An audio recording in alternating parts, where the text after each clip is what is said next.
আসসালামু আলাইকুম। খুব সহজে পকওয়ান করে দেখাবো। সামনেই তো শীত, দুই নামে পরিচিত পিঠা এবং পকওয়ান।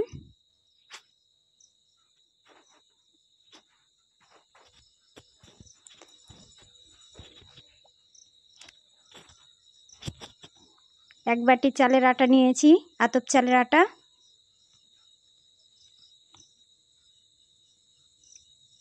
এক কাপ ময়দা,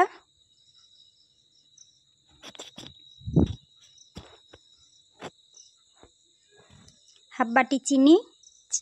চিনিটা কম বেশি করতে পারেন, আমি হালকা মিষ্টি করব।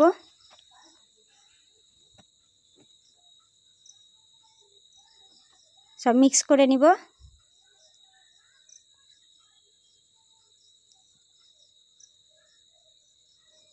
মিক্স করা হয়ে গেছে, দিব লবণ।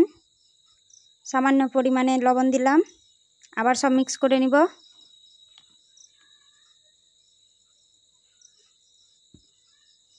দিব কুসুম গরম জল, অল্প অল্প করে জল দিব, দিয়ে একটা ব্যাটার তৈরি করে নিব।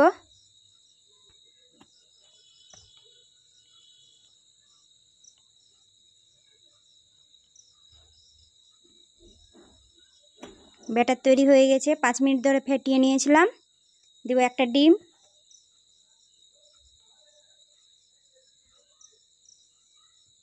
দিব গরম মশলা, ডিমের গন্ধটা না থাকে। আবারও 5 মিনিট আমি মিক্স করে নিব। ব্যাটার যত ফেটানো হবে তত পকওয়ান ভালো হবে এবং ফুলবে। একইভাবে ঘোরাতে হবে।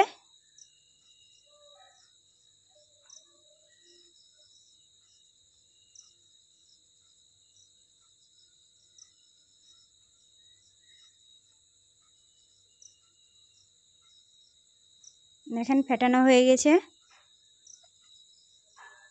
এবার দেখাবো এরকম ব্যাটার হবে, না খুব পাতলা না খুব ঘন, এরকম হাতা থেকে ছুটে যাবে না। দেখেন পড়তেই থাকছে, এরকম থিকনেস হবে। পারফেক্টভাবে আমার হয়ে গেছে ব্যাটার গুলানো। এবার তৈরি করে নিব। এই জন্য কড়াইয়ে তেল দিয়েছি, তেল গরম হয়ে গেছে। এক হাতা দিয়ে দিলাম।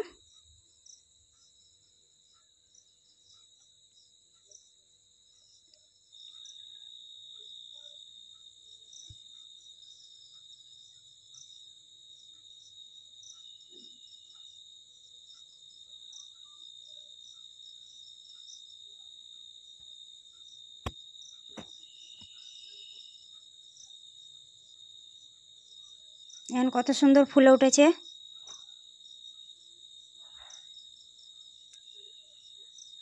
সাদা ধবধবে, দেখেন কত সুন্দর ফুলে উঠেছে, বেলুনের মতন ফুলে গেছে। এইভাবে তেল একটু ছিটাতে হবে ওর উপরে।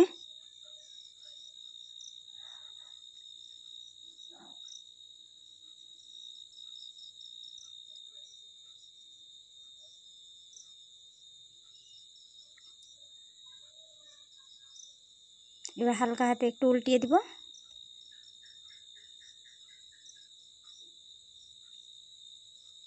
দেখেন কত সুন্দর হয়ে গেছে।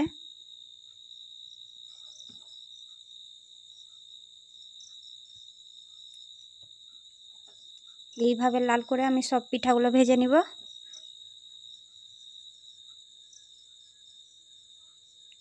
সবগুলো পিঠে এইভাবে ফুলে যাবে। মাপটা ঠিক রাখতে হবে। দেখেন সবগুলো পিঠা ফুলে গেছে।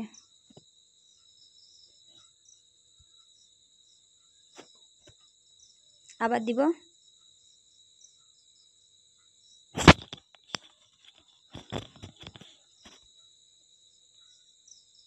খুব সহজভাবে বাড়িতে এইভাবে করতে পারেন।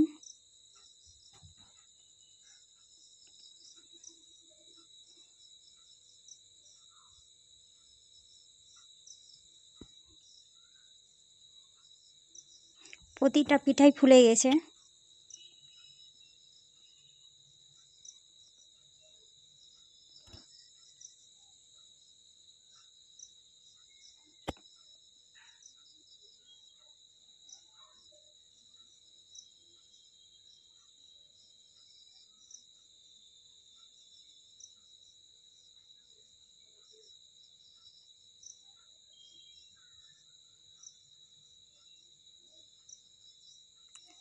1 কাপ চালের আটার 1 কাপ ময়দাতে তৈরি করলাম।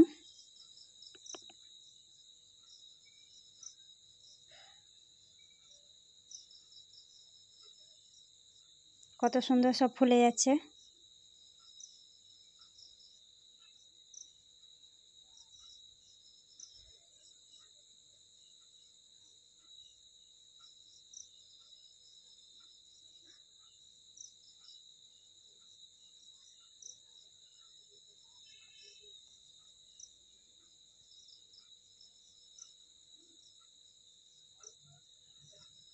হয়ে গেছে সব পকোয়ান তৈরি করা। কতটা নরম তুলতুলে হয়েছে, এতে দেখতে পাচ্ছেন কতটা নরম।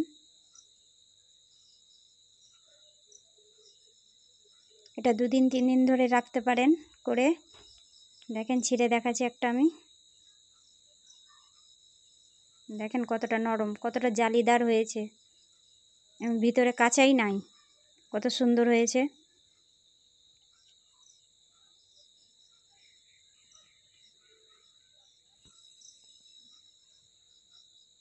ঝটপট এইভাবে পকোয়ান কিংবা পিঠা তৈরি করতে পারেন।